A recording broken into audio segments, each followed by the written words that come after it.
Hello everyone, welcome to the very first video for the new Parish Strength and Conditioning YouTube channel, Parish Strength and Conditioning, because strength is never a weakness. My name is Christian Matthias. I am the co-owner of Parish Strength and Conditioning, local strength and conditioning gym here down in Christchurch, New Zealand. Decided to make some of these YouTube videos just to address some of the questions I get on a day-to-day basis, alright, like more personal way I can elaborate a lot more without having to fucking type everything. Basically just answering all the questions that I get, also addressing things I see day to day working in the strength conditioning industry. Obviously I work with sport-specific conditioning as well, so, you know, athletes, rugby players, swimmers, etc., the track and field athletes, as well as your day-to-day CrossFitians, alright, the blue-collar CrossFitters, the reach running, and any sort of wannabes. Just gonna take a sip of my liquid confidence, right? Look at that. Look at that. Oh, that's beautiful. That's beautiful. That's a long black straight. I like my coffee like I like life, dark and bitter.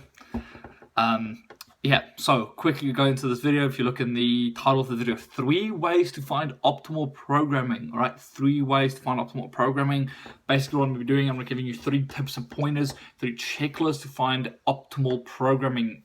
As a disclaimer, I'm going to put, right, please read the fucking title. Watch the video before you decide to get offended or some shit. Right, I said optimal programming. I'm not a goose that lays golden eggs. I'm not giving the fucking, hey, this is the ultimate formula to get, you know, to be the best possible athlete. This is a perfect programming, not at all. I'm giving 3 ways to find optimal programming for whatever your needs may be. Right, I'm not giving some algorithm that's the perfect program, not at all.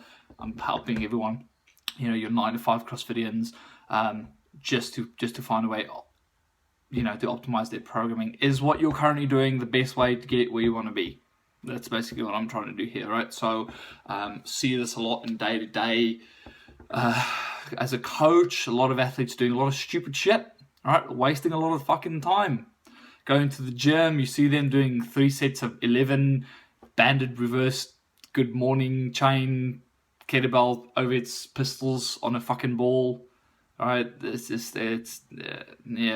for Instagram photo. The only purpose some of these movements serve is Instagram likes. Alright, that is the only purpose some of these movements serve. So that's what I'm trying to do. I'm trying to address them, and just cut through the bullshit. Essentially, just get straight to the point. Is what you're currently doing helping you getting where you want to be?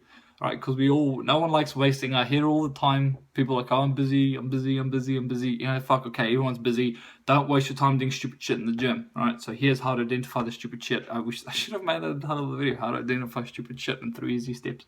All right, so here we go.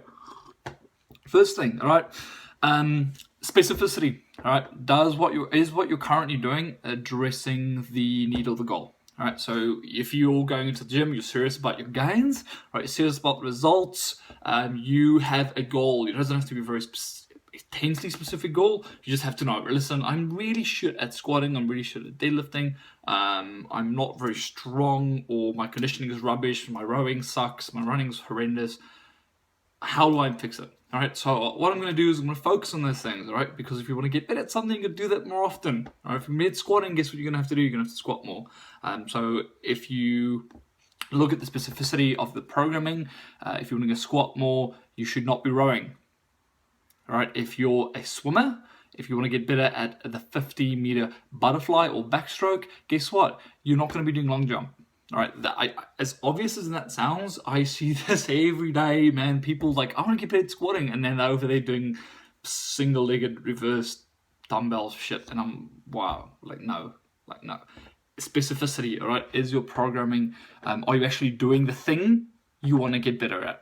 And how frequently are you doing it? All right, you have to do it often enough. You have to do it often enough to allow your body to adapt. All right, so you have to stimulate it often enough to allow your body to adapt accordingly. All right, if you want to get better at squatting, as John Bro say, you squat every day. He's, you know, we've heard from quite a few top level athletes up there. If you want to get better at something, you have to do it very often. I know John Bro's some of the athletes currently doing 22 squat sessions a week. All right, so fuck your overtraining. You'll be fine, punch yourself in the stomach, right? So specificity, do the thing you want to get better at and do it often, all right? Is the programming allowing that? All right, second one, understanding All right, understanding why am I doing this? I see a lot of these coaches passing programs down to athletes, and you look at the programming. As someone with a bit of an understanding on how programming with program methods, understanding program methodologies, understanding what programming actually is on a deeper level. I look at these things. It takes me a while to be able to dissect what the fuck is going on in the program, and it's just hieroglyphs. Like, they're giving these athletes fucking hieroglyphs. Like, these people need a scientific calculator to do a squat session. It's preposterous. And the athletes don't know why they're doing these movements. All right, you walk in there, you see an athlete doing single leg behind the neck reverse pistols with a fucking band. Why? Why are you doing that? How is doing that movement, how is doing X helping you get from A to B? If you can't answer that, ask your coach. If your coach can't answer that, find a new coach.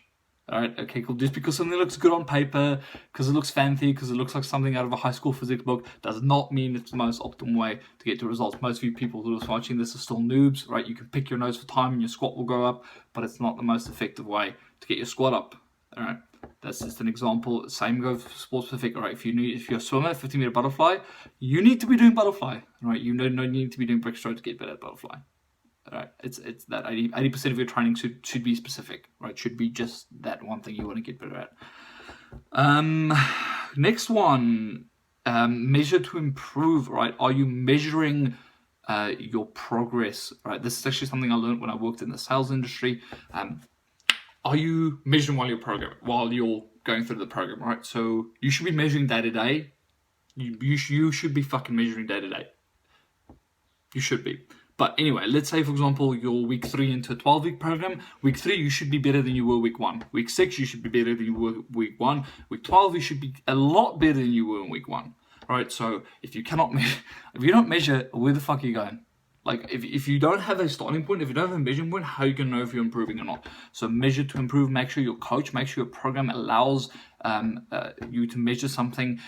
Here's the cool part. You can only measure if you're repeating that actual movement, right? So if you go through a whole 12-week program to improve your back squat and you only squat it, fucking 6 times, that's not optimal. Your back squat would have gone up, but not as much as it could have gone up, all right? So measure to improve. If you don't measure, like you should be doing every day, like write those PRs on the board, add it to Wodify. We use Wodify. I use Wodify. Wodify is the shit. It gives graphs and everything. If you're someone who's into like diagrams and things, all kinds of cool shit on there.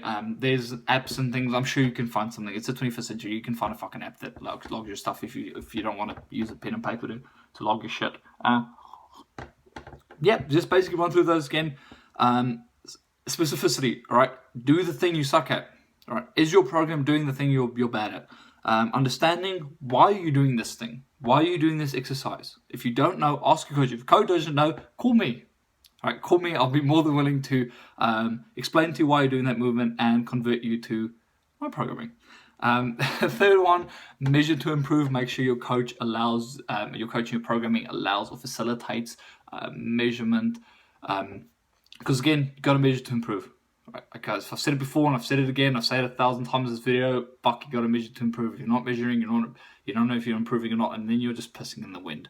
All right. At the end of the day, like, you don't want to be spending 6, 12 weeks, 6 months, a year doing random shit, getting to the end and not getting the optimal results. I know there's this thing in CrossFit where people are like, I'm gonna lift something heavy once a day and get out of breath a bit, and it's all casual about the approach about it. But that's why CrossFitters get casual results, right? They have a casual approach to their training. They have a casual approach, a random approach. That word gets thrown around so much. Approach to their training. And all the things surrounding their training, and that's why CrossFitters only, back squat 160, can overhead squat more than they front squat. Yeah, James Conyer, I'm talking to you. That is a problem, right? I'm just taking the piss out of James. James is actually going to be one of my online clients. Starting in February, actually, we're putting him on a big strength cycle. Got to fix his squat, man. Got to fix. The boy is really good at CrossFit. I think he came 6th at the. I think they're called Pacific Regionals. I don't fucking know anymore. It's like New Zealand, Australia, CrossFit Regionals. Came 6th, missed the games by 1 spot. Imagine if he was strong and he was stronger. Imagine if he was my client. I would have been games athlete as one of my clients. Fuck James, you made make games next year. We're gonna get you strong. You make games and fucking wear a t-shirt with my face on it. Anyway, guys, that is going to be it for today. Where to find programming? Support local first, right? Support your local strength coaches, support your local blocks. If they're rubbish, go online. There's so many resources out there. Starting Strength, Mark Ripperto, I follow that. That's brilliant. Chad Wesley Smith's Juggernaut Training Systems, brilliant resource. Just Google it. If you want to get in contact with me directly, you can comment on the video below. You can message me on Facebook, on Instagram. You can email me info@perishsnc.com. The email is somewhere on the YouTube video. My website is also linked in the description below. And yeah, I guess that's it, guys. Stay safe, stay humble, eat your vegetables, do your squats, and don't take life too seriously. I will see you all next week. Cheers, guys.